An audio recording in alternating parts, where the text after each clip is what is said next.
मोअज़्ज़िज़ ख़वातीन और हज़रात,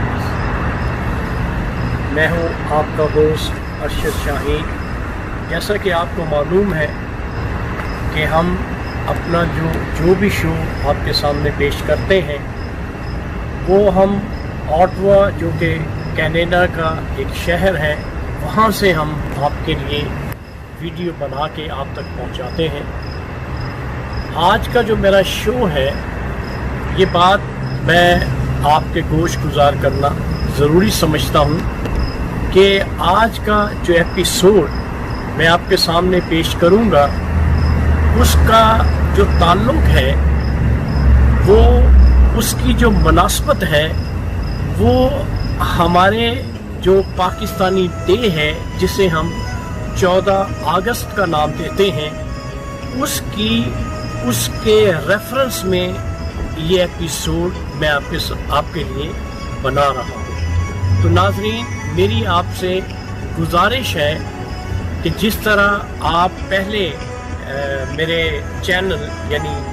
आप और हम को सब्सक्राइब करते हैं,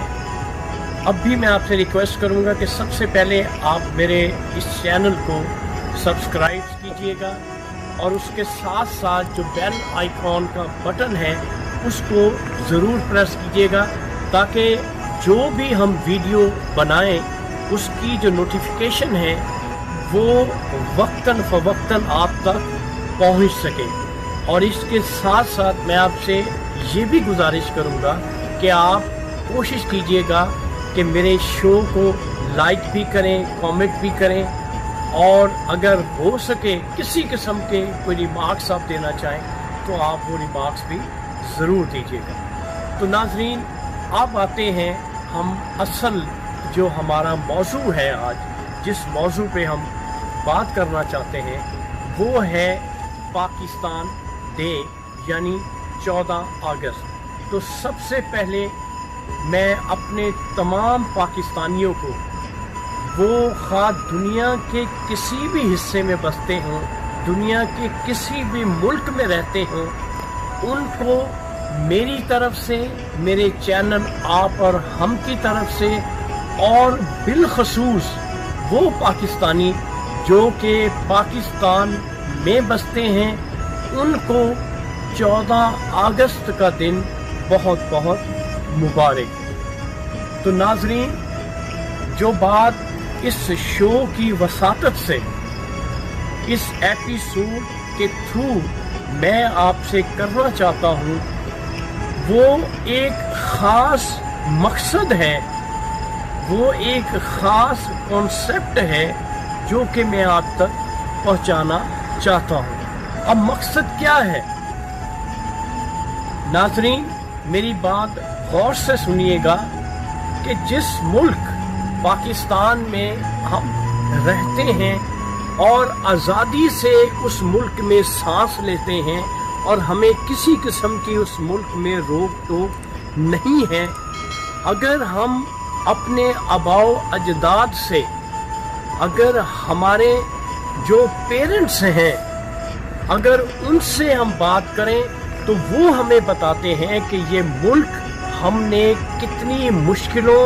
और कितनी तगो-दो के बाद ये मुल्क हासिल किया। इसलिए मैं आपको बार बार इसकी मुबारक दूंगा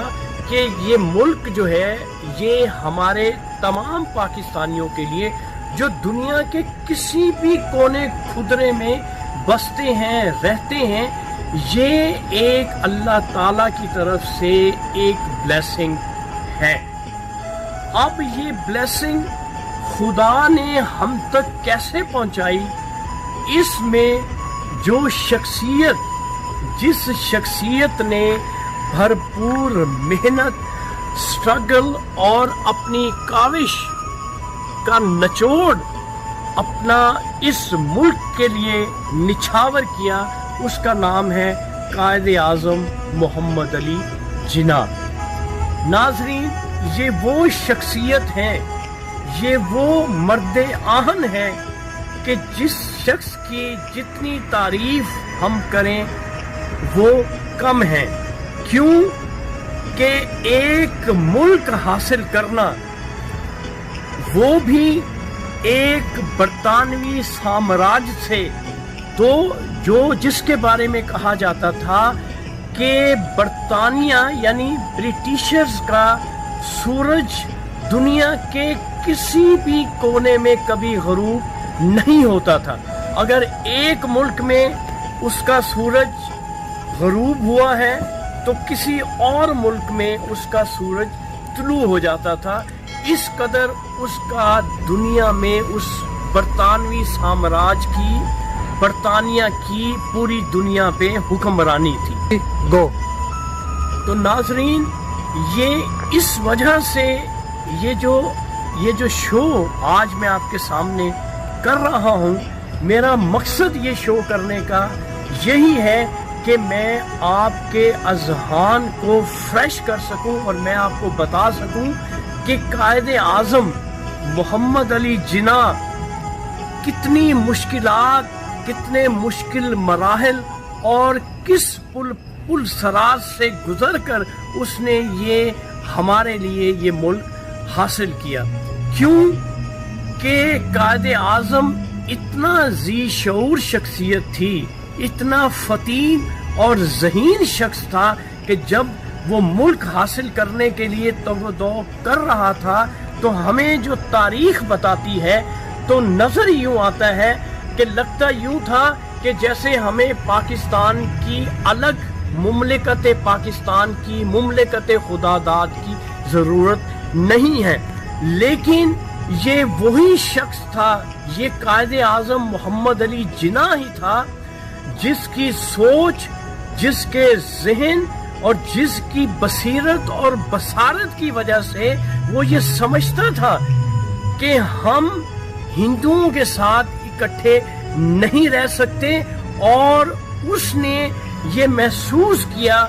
کہ ہم اپنے مسلمانوں کے لیے ایک الگ مملکت، اسلامی مملکت چاہتے ہیں، اور اس دور میں یہ کانسیپٹ جو ہے وہ پیش کیا گیا ٹو نیشن تھیوری کا۔ تو ناظرین، ٹو نیشن تھیوری یعنی دو